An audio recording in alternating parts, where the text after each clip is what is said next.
Okay, hey, once again, this is Rob Norton. I got another video for you, looking at another comic book. My first video, we looked at Spawn #1, and just thought it would be interesting for the next one to look at is one I picked up just a couple weeks ago, Batman Spawn, brand new book coming out this year. Spawn #1 was 1992. This book, 2023, so Batman, obviously a legacy character that'll go on forever, and Spawn's got a long life of his own. But how is this book? How did it stand up? Long story short, profoundly disappointed. And I guess I can take some of that blame on myself because, I don't know, I'm just older. I'm not the kid that I used to be. I'm not as easily entertained by some of the things that I used to be. I just want a comic to be good and interesting, and I have tried reading this book 4 or 5 different times, and I just can't get through it as far as giving a crap what the story is. I guess all I could say is that McFarlane's writing, everyone always gives him crap for his terrible writing, and I've honestly never had a problem with it, but this is the first time it stood out to me in the context of I just can't get through this book, and I've tried. I just don't care.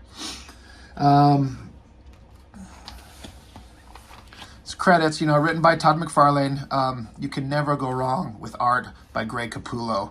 The guy is amazing. He's a legend. He drew Spawn after McFarlane for years, a whole bunch of issues, even more than McFarlane himself, and has a long history of drawing Batman in recent years, which is an obvious collaboration between, people want to see Spawn and Batman get together. If McFarlane's going to write it, because he's not going to draw it, which is what we all would really prefer.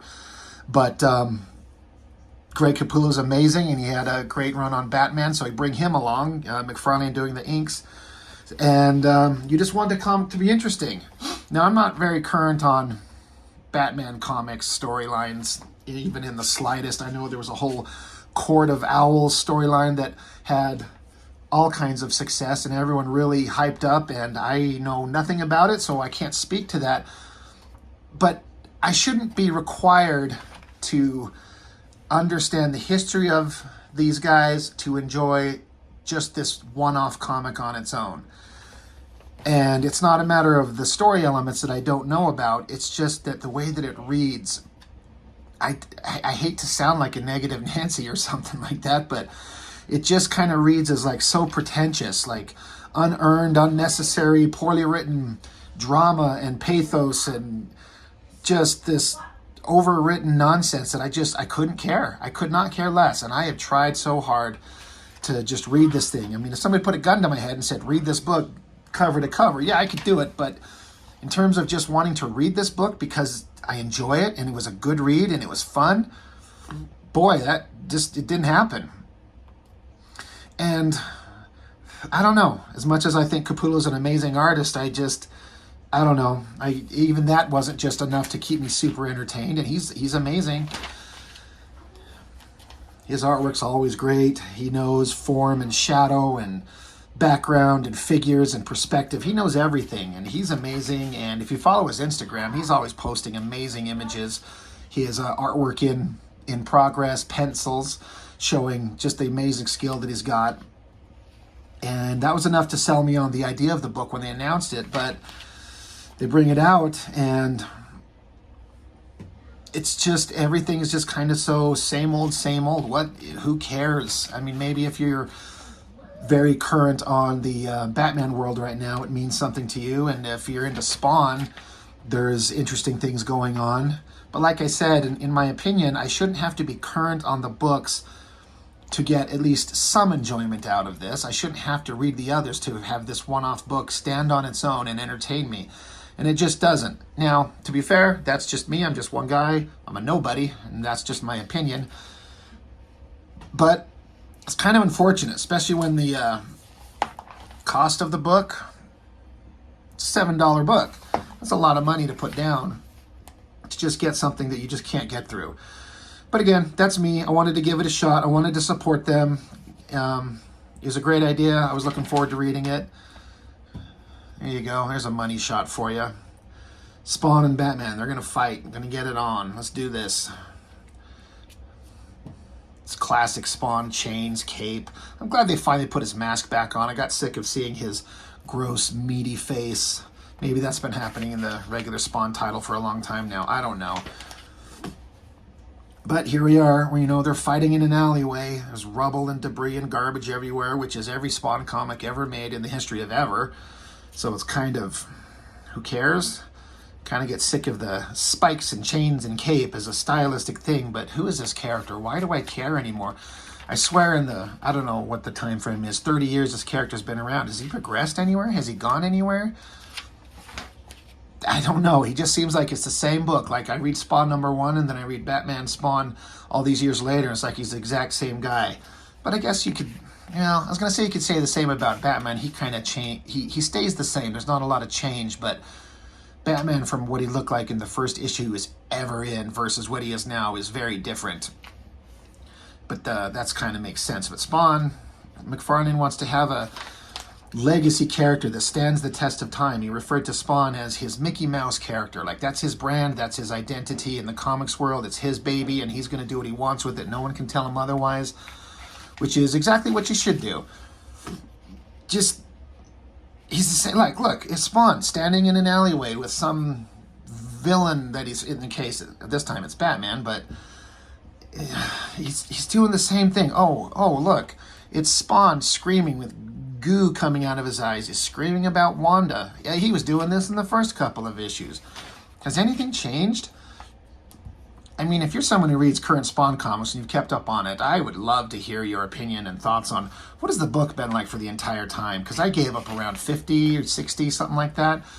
It's on 200 something, it's ordered past 300 actually. They were talking about he matched Cerebus, 300 issues. Of course, McFarlane's only been at minimum in creative control. I don't think he's written every issue, but it's him publishing it, but he didn't write and draw everything. As far as the Image comic guys, Eric Larson's the only one who's going to do that because he's dedicated to his book. But again, I tried to read this. I just ended up flipping through this just before I made this video just to be able to speak to it, but I just got bored again. I could not care. That's just me. I know I've said that. It's just my fault. It's my own thing. I don't care. Oh, look, there it is. There's Spawn with the little laces in his face. That happened back in, what, 95, 96 maybe? Has he still got it? Has he still got the laces, the shoelace thing split in his head from when Batman threw a batarang in his face at the end of the original Batman Spawn book? Again, I don't know what's happening in this book. I'm way more interested in Batman. I got to tell you that. Because at least he's got some interesting character. Joker, I only vaguely know about this. Would he cut his skin off his face and then he straps it back on because they're trying to make him even more grotesque and horrifying, which, yeah, that is, but whatever. Art, it's great. Look at, there you go with Greg Capullo nailing the meaty, gross, I assume that's Joker. Yeah, I have no idea what's going on here. They're like little Violator characters, but a bunch of little mini versions of it. What's going on? I don't know. Big guys with big capes floating around a roof. Capes, chains, bricks, smoke, smog, buildings. Yeah. Okay. Some owl character from, I guess, that Court of Owls storyline that I know nothing about, so I don't know. I hope that people read this book and they loved it and had a good time out of it. I'm curious if anybody else out there had the same experience as me where you just read it and it's just beyond who cares. I don't know what it takes. I don't know what a comic book is what is required out of a comic book to make you interested in it, that makes you want to read it. This had all the elements: Batman, Spawn, amazing artist, classic Image creator doing the writing. All these things should be there, but it's less like they're trying too hard to make it too serious, too dramatic, too, like, it's so deadly serious. When you try too hard and you don't really have that ability to write that well, you're not Frank Miller, you're not Alan Moore. It just falls flat. Yeah, I don't know what else to say. It's just, that's an interesting little homage to that Daredevil issue where Bullseye stabbed Elektra. I've got that book. I actually need to dig it out. It was suggested to me by my brother that we actually review that book. I've got an original copy that's just shredded, read to tatters somewhere around here, but that'd be a good one to look at. Oh, evil Spawn, whatever's going on. Claws and goo coming out of his eyes and energy, as if that's scary or dramatic or anything. Yeah. Such a profound disappointment to me. I really wanted to like it. I just don't.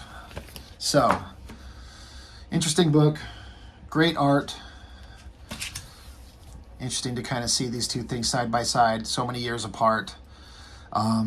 Even Spawn #1 doesn't read like incredibly well, but at least that was more interesting. Couldn't tell you why, just to me. It's all personal preference, right? Anyway, Batman Spawn. Be interested to know if it was something you enjoyed. Let me know. I appreciate your time. If you watch this video, if you like it, let me know. Appreciate it. And talk to you next time.